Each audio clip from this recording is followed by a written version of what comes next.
How you doing, YouTube? Matt from Massive Beer Reviews, back with yet another review. Back with another mystery review. Rattle through it real quick. Good friend of mine, Keith, gave me 7 canned beers. Wrapped them up. No idea what I'm drinking. Going to do a series all week long. Hopefully I'm going to try to post them in order. And, not much else to it other than saying, excuse me, no idea what's underneath this. Just did my first one.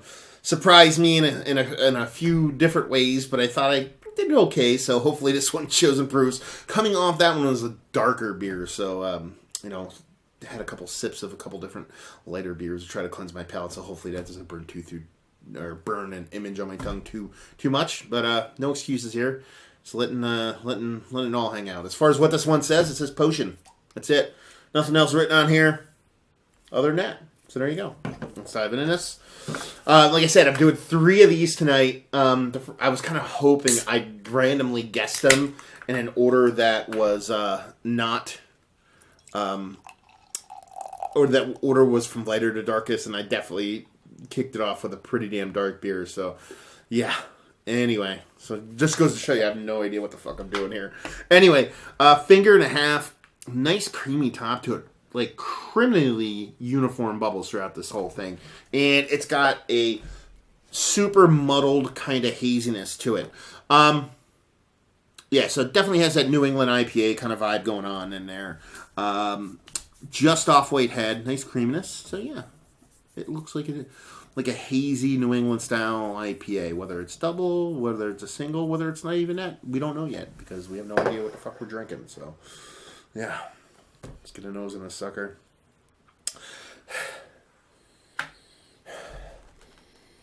Very muted. Very muted nose. Yeah, I'm getting just subtle kind of stone fruitiness. Subtle nectarine kind of vibes, but very, very gentle. Yeah, and that's pretty much it. Yeah, very muted. I mean, it from its look to its head, I expected to be a little bit more, but no.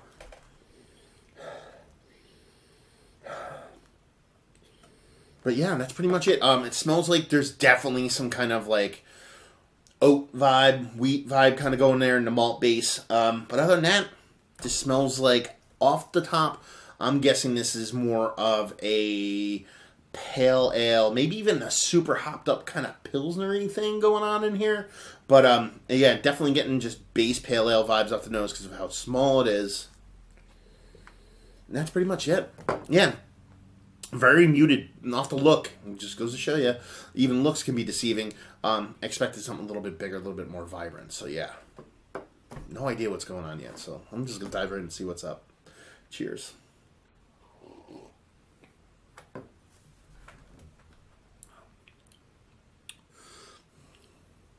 Yeah, it's delicious actually, but it tastes small. I'm getting a heaping helping of kind of nondescript bitterness.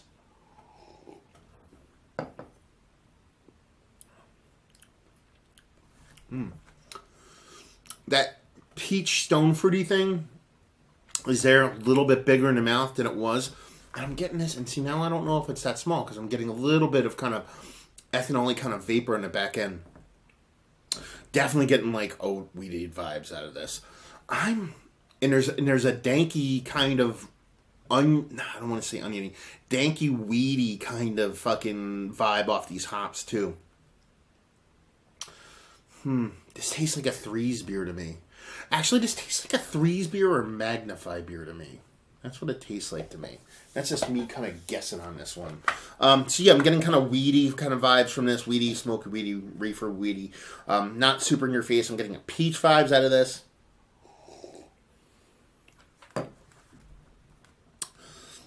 In that mouthfeel. Super creamy, dense, delicious. Yeah.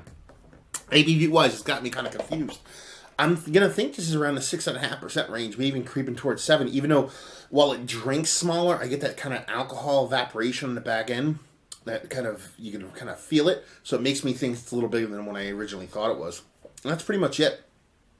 Yeah, weedy vibes with that peachiness. Nice mouthfeel. Oats definitely involved, and that's pretty much it. What kind of style is it? I'm thinking it's just base IPA. If it's not that, I think it's one of those kind of twisted new school fucking like, oh, I made a fucking Pilsner, but hopped a living Chev and went crazy with it kind of thing. 6.5%.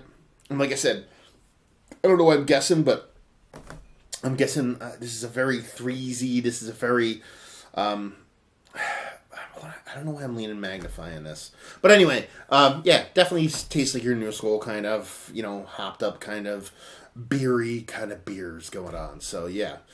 Yeah, I think that's pretty much all I have to say. Let's give it a reveal here. See what she's got.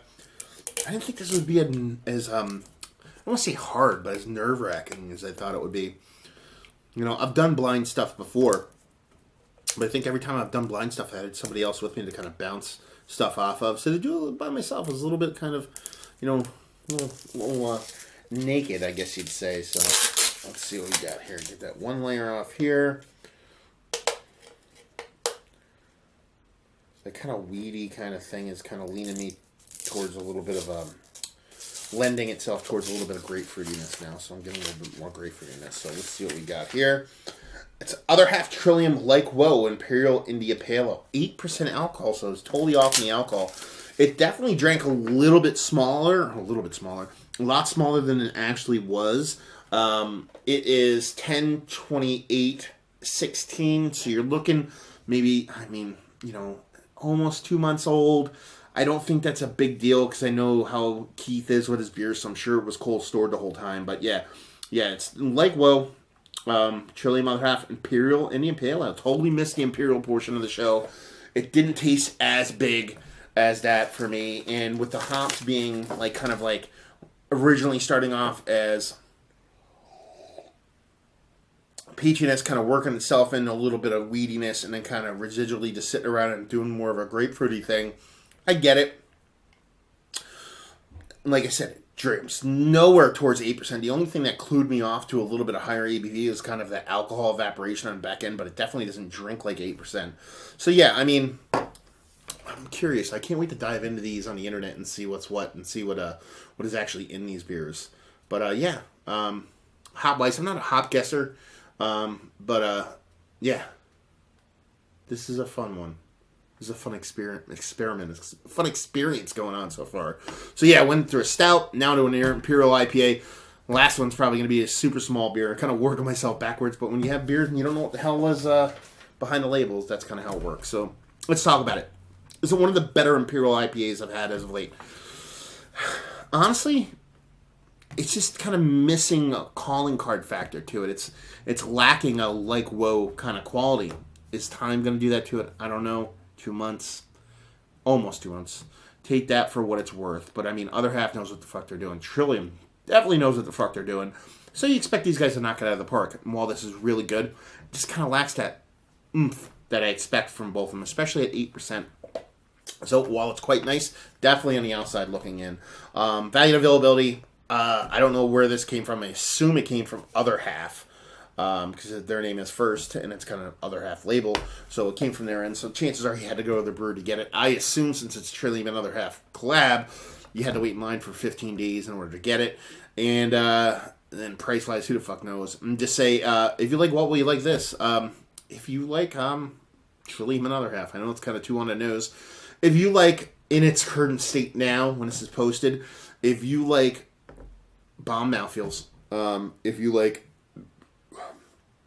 well-made beers, because it's not flawed, there's really nothing negative to say about it other than not being a wow factor beer. But if you like your 8%ers to drink like 6%ers, and you just want to try some fun collab stuff, it's hard to talk about it when you're just kind of rattling through my brain all these ideas and thoughts now about like, what did I say and what am I drinking?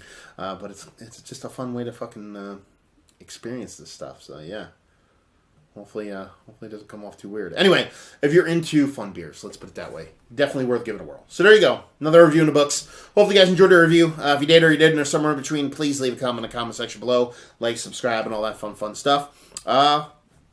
Facebook, Twitter, Instagram, Untapped. Massive Beers in all 4 of those places. And yeah, yeah, another every down. So hopefully you guys enjoyed the review. Hopefully enjoying a nice mystery beer right now. And hopefully see you next time. Cheers.